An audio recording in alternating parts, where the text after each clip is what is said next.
myself wasn't never going back to the cooking. I had just graduated from Delta Tech with certification.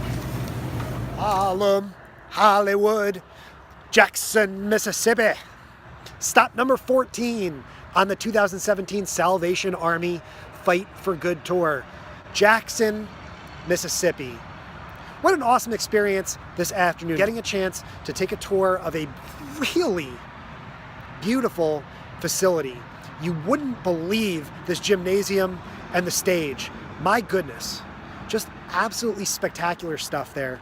I was really impressed by the kitchen setup with Kyrie, the new chef. He's only been there a couple of months, but man, they gave him a lot of flexibility to create some really incredible Southern food, some of which I've taken with me and is in the Honda Hotel right across the way there.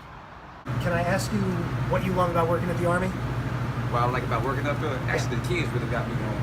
Kids, because they come up here energetic. I just want to learn something, but always having something to talk about either the day before or throughout their week. They was come and tell me something, just have you up here just laughing. So you feel like you learned a lot from them? Yeah, it ain't no bad days up here. There's always gonna be something smiling, it's gonna be happy. Can't go wrong. I was really impressed by how sophisticated some of the learnings were, that the kids were learning about different countries, right? And they learned about a different country every month. That last month they learned all about Canada, and now they're starting to learn about Japan.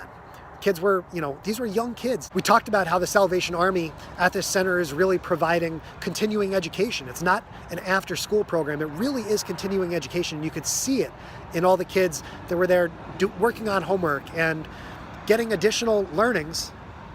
I think I was most impressed by some of the outdoor facilities at the Jackson, Mississippi Salvation Army. It was really awesome to see the outdoor splash park that's shaped like a shield. I was very tempted to ask and see if we could get that thing turned on, because I've got enough Fight for Good t-shirts that I certainly could have squeegeed it out a little bit, dried it out, and gotten right back on the road. You could really tell that the planning of this facility was designed to maximize the efficiency of all of the space within the building. All the different classrooms were filled. The gymnasium and the stage, this huge multi-purpose facility with the big lights up above hanging from the ceiling.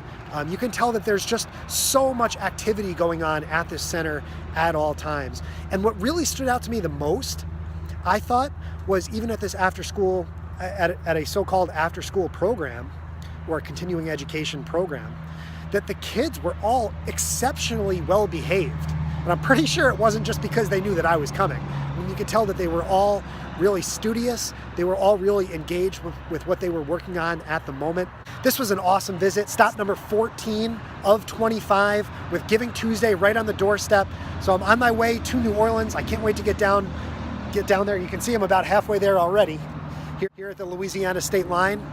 And this trip is really flying by. I'm so excited to keep on going, to get rocking and rolling. So we've got 11 more states to go, including here in the great state of Louisiana tomorrow morning on Giving Tuesday. I can't wait. Stay tuned. There's much more Fight for Good tour to come.